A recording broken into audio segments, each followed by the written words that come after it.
반갑습니다. 저는 인문학을 요리하는 남자, 인문학 셰프 세봄입니다. 자, 이번에는 공유주의 비극과 자유주의 한계라고 하는 주제로 스토리를 살펴보도록 하겠습니다.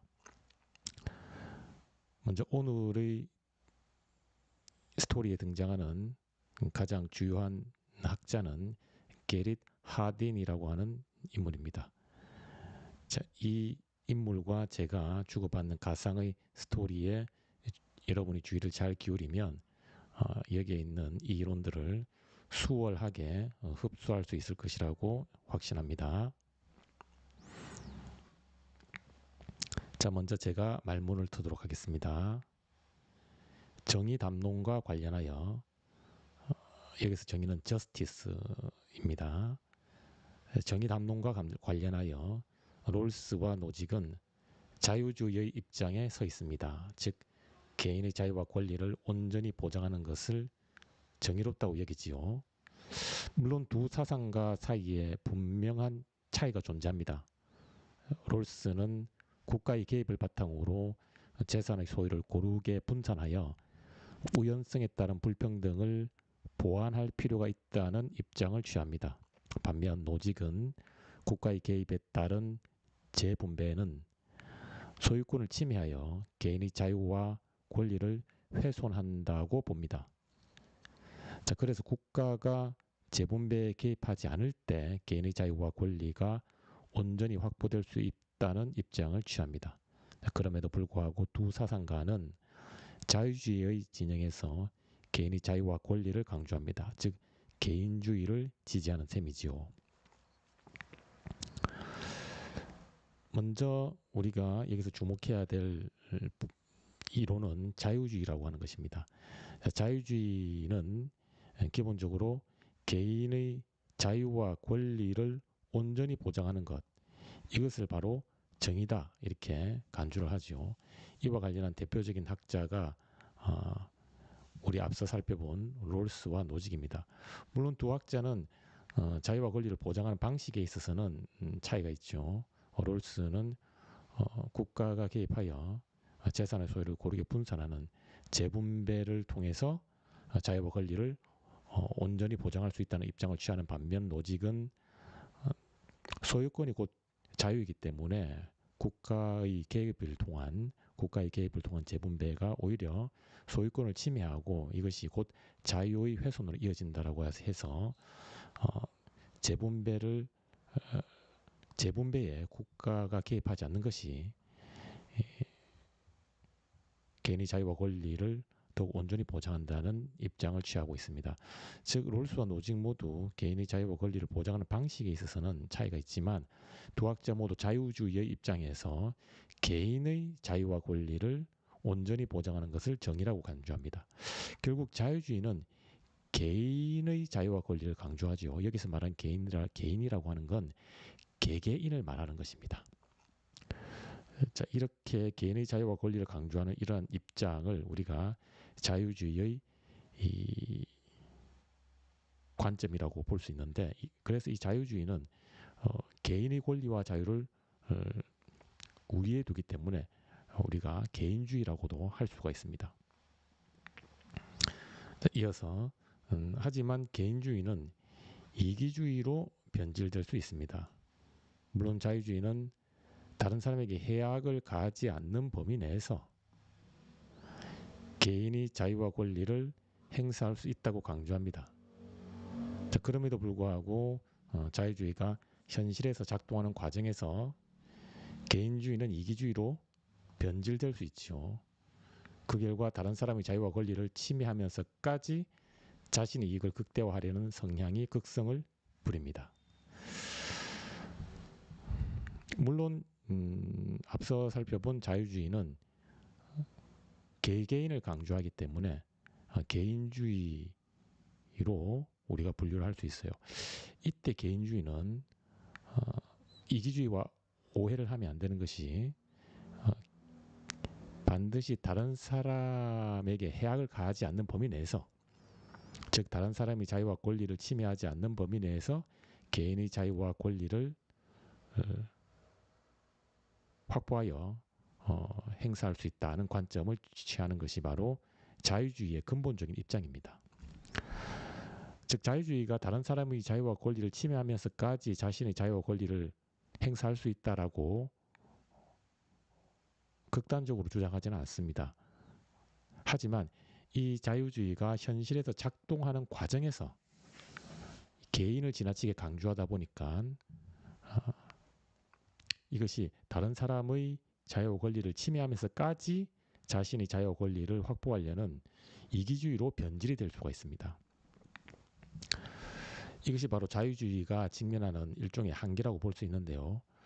사실 자유주의는 개인의 자유와 권리를 확보하는 과정에서 다른 사람의 자유와 권리를 침해하지 않는 범위 내에서 그 개인의 자유와 권리를 확보할 수 있다는 관점입니다. 이것이 자유주의의 이론적인 입장이죠. 그래서 우리 앞서 살펴본 롤스의 경우도 제1원칙의 즉 평등한 자유 원칙에서 그 기본적 자유는 다른 사람의 기본적 자유와 양립 가능해야 된다는 관점을 취하고 있습니다. 이뿐만 아니라 우리 앞서 살펴본 로버트 노직의 경우도 취득의 원칙과 관련한 정의의 원칙에서 그 누구에게도 소유되지 않은 소유물을 노동을 가하여 자신의 사유물로 취득할 때 반드시 다른 사람에게 해악을 가하지 않는 범위 내에서 취득해야만 그 소유권을 인정받을 수 있고, 만약에 다른 사람에게 해악을 가하면서까지 취득을 하면 그것은 부정의한 것이고, 이때 세 번째 원칙인 시정의 원칙이 개입하여 그 부정의를 바로잡는다는 관점을 취하고 있죠. 결국 노직이나 롤스 모두 자유주의자이고, 이들의 공통된 입장은 개인의 자유와 권리를 강조하는데, 이 과정에서 반드시 다른 사람의 자유와 권리를 침해하지 않는 범위 내에서, 다른 사람에게 해악을 가하지 않는 범위 내에서 자신의 자유와 권리를 취할 수 있다, 이런 입장을 취하기 때문에 이기주의와는 거리가 있습니다. 하지만 이 개인을 강조하는 자유주의가 현실에서 작동하는 과정에서는 이 개인을 지나치게 강조하여 이기주의, 즉 에고이즘으로 변질될 수 있다는 한계를 가지고 있습니다. 자, 이어서 우리는 이러한 현상을 공유주의 비극 사례를 통해서 확인할 수 있습니다. 공유주의 비극은 생물학자인 게릿 하딘을 통해서 알려진 이론인데, 하딘 선생님, 공유주의 비극 사례와 관련하여 공유주의는 어떠한 특징을 가지고 있나요? 우리 앞서 자유주의 한계로서 이기주의를 우리가 짐작할 수 있었습니다. 그리고 이 자유주의가 직면하는 한계로서 이기주의를 조금 더 이론적으로, 체계적으로, 그리고 입체적으로 살펴보기 위해서 제가 공유주의 비극이라는 사례를 가져왔고, 이 공유주의 비극이라고 하는 사례를 학계에 소개한 게릿 하딘이라고 하는 이 학자를 모셨습니다. 자, 그래서 이 하딘 선생님께 공유주의 비극과 관련한 사례를 안내해 달라고 부탁을 드렸더니, 자, 공유주의는 다음과 같은 특징을 가지고 있지요. 공유주의라고 하는 것은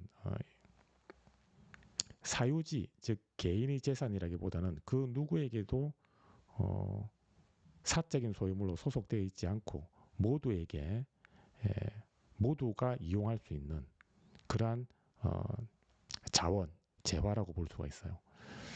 예를 들면 지리산의 맑은 공기와 물, 이런 것들은 그 누구나 이용할 수 있죠. 이런 것들이 바로 공유지라고 할 수 있는데, 우리가 논의를 하기 위한 방편으로서 공유지의 특징에 대해서 일련의 가정을 하겠습니다. 자, 먼저 공유지의 비극과 관련하여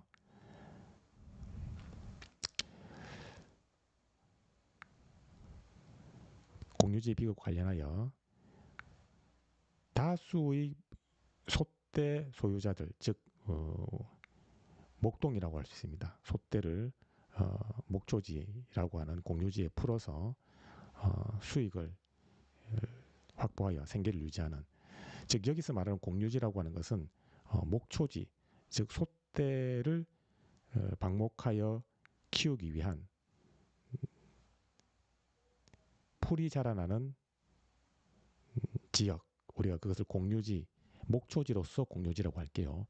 이 공유지, 목초지로서의 공유지의 다수의 소떼 소유자들이 이 목초지를 그 누구나 사용할 수 있도록 허락이 된, 그 누구나 사용할 수 있도록 개방된 이 목초지를 공유하고 있습니다.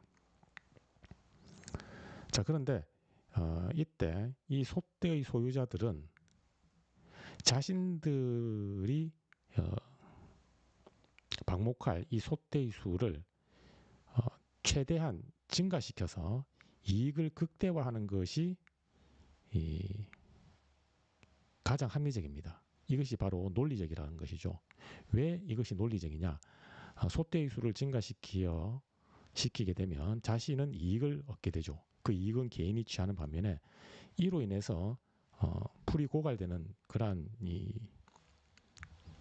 손해는 그 소떼를 키우는 목초지를 이용하는 모든 목동들이 공유를 하게 됩니다. 그래서 논리적으로 자신의 이익을 극대화하려는 이 목동들의 관점에서는 가능하면 소떼의 수를 늘리는 것이 논리적일 뿐만 아니라 합리적이라고 할 수 있어요. 그래서 결국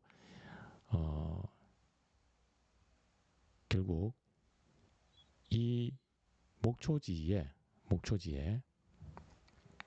과도하게 방목을 하는 그러한 상황으로 이어지게 됩니다. 자, 이와 관련해서 구체적인 이야기는 계속해서 살펴볼 것인데, 여러분이 여기서 일단 잘 포착하고 가야 될 부분은 일련의 과정인데, 이 공유지로서의 목초지에 소떼를 풀어서 우리가 방목을 할 수 있는데, 이때 이 목초지가 수용할 수 있는 최대의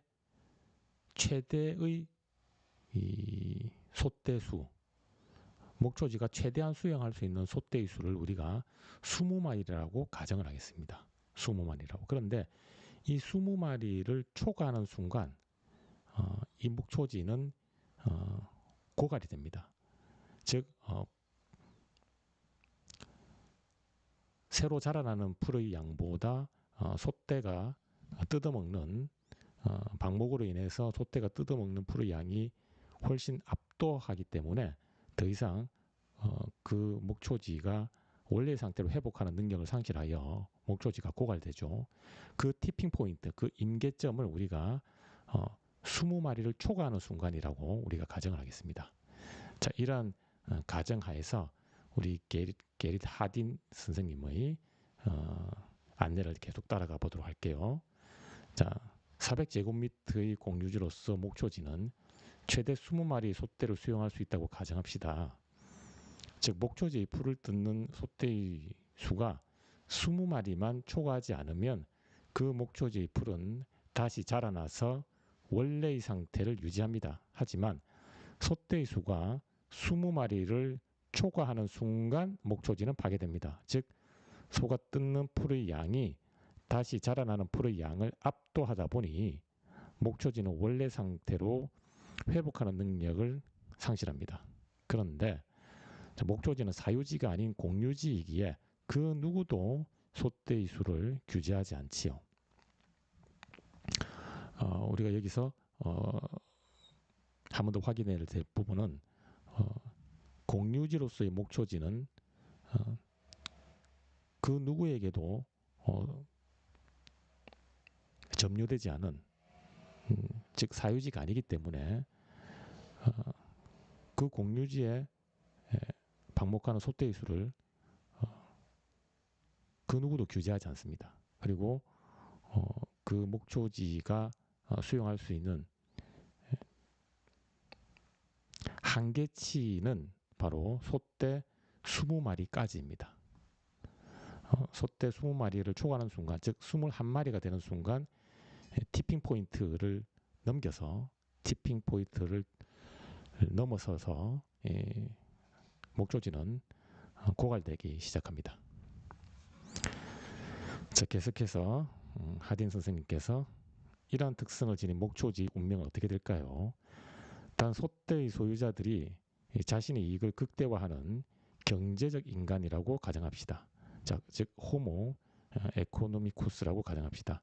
자, 목초지의 운명을 다음과 같은 도식을 통해 예측할 수 있습니다. 그리고 또 한 가지 가정해야 될 부분이 이 소떼의 소유자들, 즉 소떼를 방목하는 이 목동들은 예수님이나 부처님처럼 한없이 베풀어주는 그런 이타적인 인간이 아니라 자신의 이익을 최대한 극대화하려는 경제적 인간이라고 가정을 합니다. 즉 호모 에코노미쿠스라고 가정을 합니다. 자, 이때 목초지 운명은 어떻게 될 것인가? 자, 이러한 예측을 더욱 명료하게 살펴보기 위해서 하나의 도식을 준비를 했습니다. 자, 이 도식에서 현재 나와 다른 모든 그 목초지 구성원들, 즉 나와 다른 모든 목동들이 이 목초지에서 소떼를 방목을 하고 있습니다. 자, 이때 나도 마찬가지고 나도 물론이고 다른 모든 구성원들도 마찬가지로 취할 수 있는 전략은 두 가지입니다. 자, 나도 소떼의 수를 늘리지 않는 것, 아니면 나도 더 많이 방목을 하는 것, 즉 소떼의 수를 늘리는 것. 다른 구성원들도 마찬가지입니다. 나 이외의 다른 모든 구성원들도 소떼의 수를 늘리지 않거나 소떼의 수를 늘리거나, 자, 이 두 가지 옵션이 있는데, 자, 이 두 가지 옵션과 관련하여 다른 모든 구성원들이 소떼의 수를 늘리지 않을 때 나는 어떤 전략을 취하는 것이 합리적일까를 고민을 해봅시다. 즉 경제적 인간의 모습에 가까울까? 자, 다른 모든 구성원들이 소떼의 수를 늘리지 않을 때 목초지는 잘 유지가 되겠죠. 자, 이때 나는 과연 소떼의 수를 늘리는 것이 합리적일까, 늘리지 않는 것이 합리적일까? 자, 이때 다른 모든 구성원들이 소떼의 수를 늘리지 않기 때문에 목초지는 잘 유지가 됩니다. 이때 내가 소떼의 수를 늘리지 않으면 나는 여전히 지금 방목하고 있는 소떼의 수만큼의 이익밖에 취할 수 없어요. 그러나 다른 모든 구성원들이 소떼의 수를 늘리지 않아서 목초지가 잘 유지되는 상황에서 내가 소떼의 수를 늘리면은 나는 그로 인해서 더욱 부자가 될 수 있습니다. 즉 나의 부를 증식시킬 수가 있죠.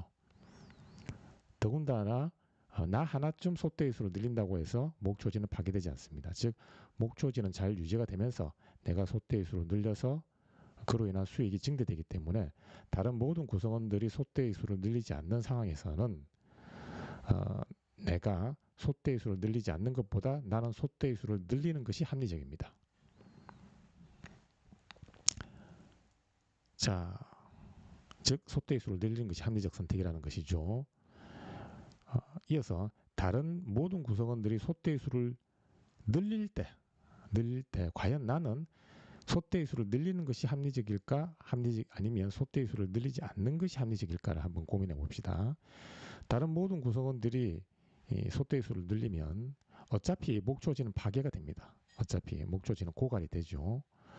고갈이 되는 상황에서 나는 소떼의 수를 늘리는 것이 합리적일까? 아니면 늘리지 않는 것이 합리적일까? 이때도 역시 마찬가지로 소떼의 수를 늘리는 것이 합리적입니다. 왜냐하면 어차피 목초지가 파괴되는 상황에서 나 혼자만 소떼의 수를 늘리지 않는다고 해서 목초지가 유지되지 않습니다. 그리고 나 혼자만 소떼의 수를 늘리지 않으면 다른 모든 구성원들이 소떼의 수를 늘려서 재산을 증식하는 수단으로 이용만 당하는 셈이죠. 즉 다른 모든 구성원들이 소떼의 수를 늘리는데 나만 소떼의 수를 늘리지 않으면 어차피 유지되지도 않는 목초지에서 나만 이용만 당하는 것입니다. 소위 호구가 되는 것입니다. 따라서 호구라도 되지 않기 위해서는 소떼의 수를 늘리는 것이, 즉 방목하는 소떼의 수를 늘리는 것이 합리적입니다. 결국 우리가 여기서 알 수 있는 것은 다른 모든 구성원들이 소떼의 수를 늘리지 않든 혹은 늘리든 나는 소떼의 수를 늘리는 것이 합리적 선택이라고 하는 것을 알 수가 있습니다. 자, 그런데 나만 이렇게 생각하는 것이 아니죠.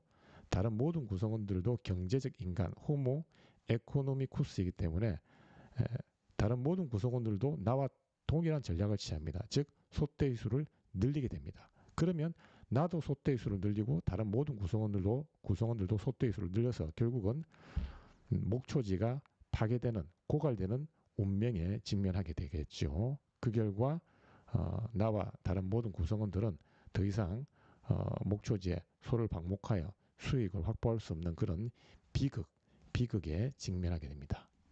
참 아이러니한 상황이라고 할 수 있습니다. 나 모든 구성원들은 경제적 인간으로서 합리적 선택을 했는데 그 합리적 선택의 결과 비극이라고 하는 부정적 결과를 직면하게 되었습니다. 아주 역설적인 결과를 직면하게 되죠. 자, 지금까지 안내한 이 내용을 우리 하딘 선생님의 소개로 정리를 하겠습니다. 자, 현재 목초지에서 풀을 뜯고 있는 소떼는 20마리를 추가하지 않는 상황입니다. 먼저 목초지를 이용하는 다른 모든 구성원들이 자신이 방목할 소떼의 수를 더 이상 늘리지 않을 때, 다른 모든 구성원들이 자신이 방목하는 소떼의 수를 더 이상 늘리지 않을 때 나는 소떼의 수를 늘리는 전략이 합리적인가요? 아니면 늘리지 않는 전략이 합리적인가요? 소떼의 수를 늘리는 전략이 합리적입니다. 왜냐하면 내가 소떼의 수를 늘리지 않으면 현재 방목한 소의 마리수에 따른 이익에 머물지만 소떼의 수를 새로이 늘리면 현재보다 더 많은 소를 방목하여 더욱 부유해지기 때문입니다. 아울러 다른 모든 구성원이 소떼의 수를 늘리지 않기에 나 하나쯤 소떼의 수를 늘린다고 해서 목초지가 파괴되지 않지요. 자, 그래서 다른 모든 구성원들이 소떼의 수를 늘리지 않을 때 나는 소떼의 수를 늘려서 재산을 증식하는 것이 합리적이다라고 하는 것을 우리가 파악을 할 수 있습니다. 이어서 다음 목초지를 이용하는 다른 모든 구성원들이 자신이 방목할 소떼의 수를 새로이 늘릴 때, 다른 모든 구성원들이 자신이 방목할 소떼의 수를 늘릴 때 나는 소떼의 수를 늘리는 전략이 합리적인가요? 아니면 늘리지 않는 전략이 합리적인가요? 물론 다른 모든 구성원이 소떼의 수를 늘리기에 목초지는 고갈될 것입니다. 이 경우도 역시 소떼의 수를 늘리는 전략이 합리적입니다. 왜냐하면 어차피 목초지가 고갈되는 상황에서 나만 소떼의 수를 늘리지 않으면 나는 목초지를 유지시키려는 헛된 노력만 한 셈이기 때문입니다. 차라리 그 헛된 노력이라도 하지 않는 것이 조금이나마 나에게는 이익이기에 소떼의 수를 늘리는 전략이 합리적입니다. 이러한 전략을 취하지 않으면 나는 소위 말하는 호구밖에 되지 않지요. 즉 다른 모든 구성원이 소떼의 수를 늘려 사익을 극대화하는데 이용만 당하는 셈이죠. 자, 그래서 다른 모든 구성원이 방목하는 소떼의 수를 늘릴 때 나는 이런 헛된 노력이나 호구라도 당하지 않기 위해서는 소떼의 수를 늘리는 것이 합리적이라고 하는 것을 알 수가 있어요. 자, 결국 목초지를 사용하는 다른 모든 구성원들이 소떼의 수를 늘리지 않든 아니면 소떼의 수를 늘리든지와 무관하게 나는 소떼의 수를 늘리는 전략을 취하는 것이 합리적입니다. 즉 호모 에코노미쿠스, 경제적 인간에 부합한다는 것이죠. 그런데 나만 이 전략이 합리적이라고 생각하는 것이 아니라 다른 모든 구성원들 역시 경제적 인간이기에 소떼의 수를 늘리는 전략이 합리적이라고 판단합니다. 그래서 결국 나를 포함한 모든 구성원들이 소떼의 수를 늘리는 전략으로 돌아서죠. 그 결과 공유지, 목초지는 고갈되는 운명에 직면합니다. 자, 그래서 다른 구성원들이 소떼의 수를 늘리든 늘리지 않든 나는 결국 소떼의 수를 늘리는 전략이 합리적이라고 하는 것이 두드러지게 드러났고, 나뿐만 아니라 다른 모든 구성원들 역시 경제적 인간이기에 나와 동일한 전략을 취합니다. 그래서 결국 어, 나를 포함한 모든 구성원들이 소떼의 수를 늘려서 공유지인 목초지는 티핑 포인트 20마리를 초과하여 결국은 고갈되는 운명에 직면하게 되겠죠. 그 결과 모든 구성원들, 나를 포함한 목초지가 파괴되어서 더 이상 소를 방목할 수 없는 그런 비극에 직면을 하게 됩니다.